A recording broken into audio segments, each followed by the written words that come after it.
What if the most famous musician on earth is on dark side of the moon, and you have never heard a single second of him? Not a rumor, not a myth traded between collectors, a documented fact confirmed by the band themselves. In the winter of 1972 and 73, Paul McCartney sat in front of Pink Floyd's microphone, answered their questions, and was recorded for the album that would go on to sell more than 50 million copies and live in the charts for decades. And then Pink Floyd listened to what he had given them, the voice of a Beatle, the single most valuable guest appearance in popular music. And they threw it away. They kept the doorman. They kept the roadies. They kept a roadie's wife. And they erased Paul McCartney. This is the story of that erasure, and I want to convince you that it is not a piece of trivia. It is the most revealing decision on the entire record. Because the reason McCartney was cut is the same reason the album exists at all. Start with the accident of geography. In those months, Abbey Road was hosting 2 sessions at once. In one set of rooms, Pink Floyd were assembling the most ambitious record of their lives. A suite about time, money, death, and the slow disintegration of the mind. A few doors away, Wings were at work, the new band of a man who had already been the most famous musician alive for a decade. 2 generations of British music separated by a corridor. And Pink Floyd, at that moment, were doing something strange. They had prepared a stack of cards, each one printed with a question, and the questions were not small. Are you afraid of dying? Do you ever think you are going mad? When was the last time you were violent, and were you in the right? They carried these cards through the building and put them in front of whoever happened to be there. Engineers, road crew, staff, wives, and visiting musicians. No script, no rehearsal, no warning. The tape rolled, the card was read, and the person answered. The point of the method was ruthless in its simplicity. Roger Waters was not collecting performances. He was collecting the thing that comes out of a human being before the performance can be assembled. The unguarded sentence, the answer you give when you have not had time to decide who you want to be while giving it. Every voice that haunts the finished album, the laughter, the confessions of madness, the calm remarks about death, came from that harvest of candor. So when the corridor delivered a Beatle into their laps, of course they handed him the cards. Think about what that moment must have looked like from the outside. A young band, enormous but not yet mythical, offering their little experiment to the man who had spent the 60s defining what fame even meant. Paul agreed. Linda agreed. They sat, they listened to the questions, and they answered. Somewhere in the vaults of that building, a reel captured Paul McCartney talking about madness, violence, and death for Pink Floyd. And the band binned it. Not because the tape was damaged, not because of lawyers or labels or rights. They binned it because of what was on it. Waters said it plainly in the years afterward. McCartney had been careful. He had been charming. He had tried to be funny. He had given them, in other words, exactly what a Beatle gives a microphone, a controlled, polished, likable version of himself. And the one thing the method could not digest was control. The cards were a trap for honesty, and McCartney was the only person in the building too experienced to fall into it. Sit with how strange that verdict is. The most successful songwriter of his century failed an audition that a doorman passed. And he failed it not from lack of talent, but from an excess of something else, an excess of training.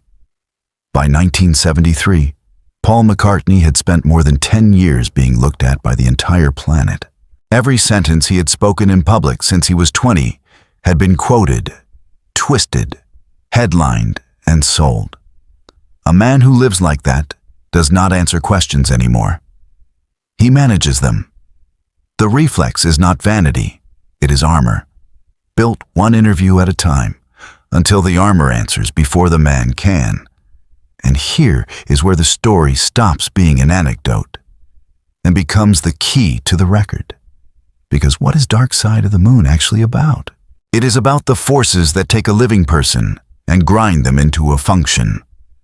Time that spends you while you are making other plans. Money that turns your work into someone else's gain. The machine of ambition that, in the band's own recent memory, had taken their first leader, Syd Barrett, and broken his mind in front of them. The dark side of the moon is the part of the self that the public performance hides, the part that fear and madness live in, the part the lit side is constructed to conceal. Now look again at what happened in that studio. The band asked a simple human question, and what answered was not a man, but a public self. A lit side so complete, so professionally maintained, that the person behind it could no longer be reached by a card with a question on it. McCartney did not merely fail the test.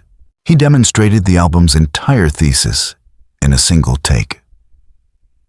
Fame had done to him precisely what the record says the world does to everyone. Only further, only more perfectly. The mask had become fluent. The performance had become involuntary. Pink Floyd were writing an album about the eclipse of the private self. And the most famous private self in the world walked in and showed them a finished eclipse. Cutting him in that light was not an insult. It was the only intellectually honest option they had. Keeping that tape would have meant decorating an album about authenticity with the most sophisticated inauthenticity available in the building. And the album was a machine calibrated to detect exactly that difference, so it detected it, even in a Beatle, especially in a Beatle. And the machine was consistent, which is what makes the choice believable rather than spiteful. Alan Parsons, the brilliant young engineer who shaped the sound of the whole record, also answered the cards.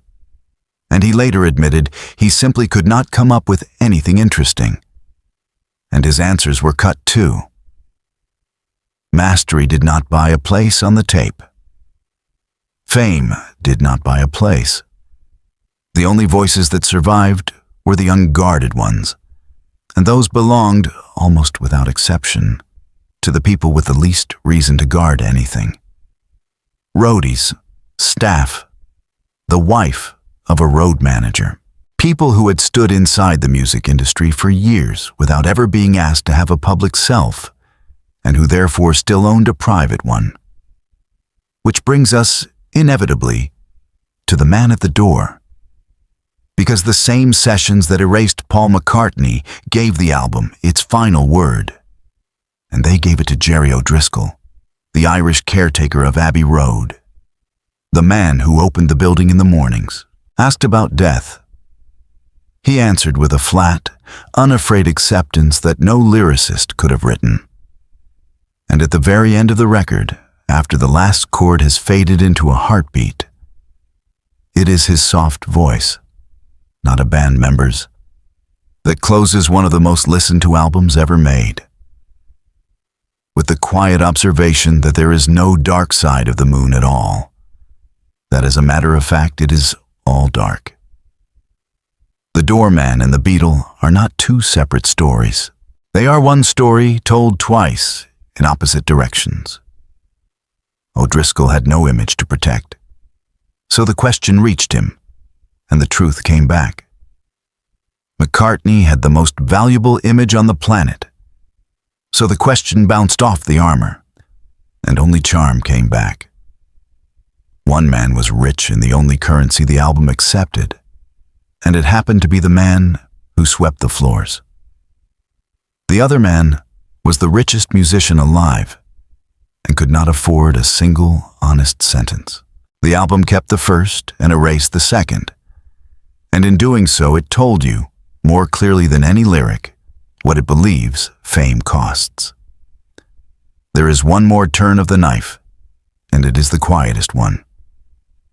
That McCartney tape presumably still exists somewhere, unheard, a ghost in the archive, which means Dark Side of the Moon has its own dark side, a hidden region containing the voice of the most famous man of his era, permanently eclipsed by the voices of people whose names the world never learned.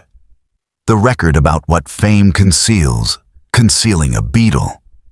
It is almost too perfect. No one planned that symmetry. The method produced it on its own. The way a true experiment produces results, its designers did not script. So the next time someone tells you Dark Side of the Moon is an album about madness, offer them the fuller version. It is an album about what stands between a person and their own truth. And in one small room in 1973, it measured that distance in 2 men. For the caretaker, the distance was 0. For the Beatle, the distance had become infinite. And not because he was shallow, but because 20 years of being watched had built a self that answered so he would never have to. The saddest detail in this whole story is that trying to be funny was probably the most honest thing the armor could do. If you want the rest of these buried figures, the erased tapes, the anonymous voices, the people who shaped Pink Floyd's greatest records while their names stayed in the shadows, that secret history is the spine of my Pink Floyd dossier. And the link is waiting in the pinned comment. But the heart of it is in this one pairing, a doorman kept and a Beatle cut. And in the question, it leaves hanging over every famous face you have ever admired. If the most beloved musician on earth could no longer simply answer whether he was afraid of dying, then what exactly did the world get in exchange for his honesty? And when an album goes looking for a human being and finds only the performance of one, what does it tell us that the erasure, and not the Beatle, was the right choice? Where art does not console, it autopsies.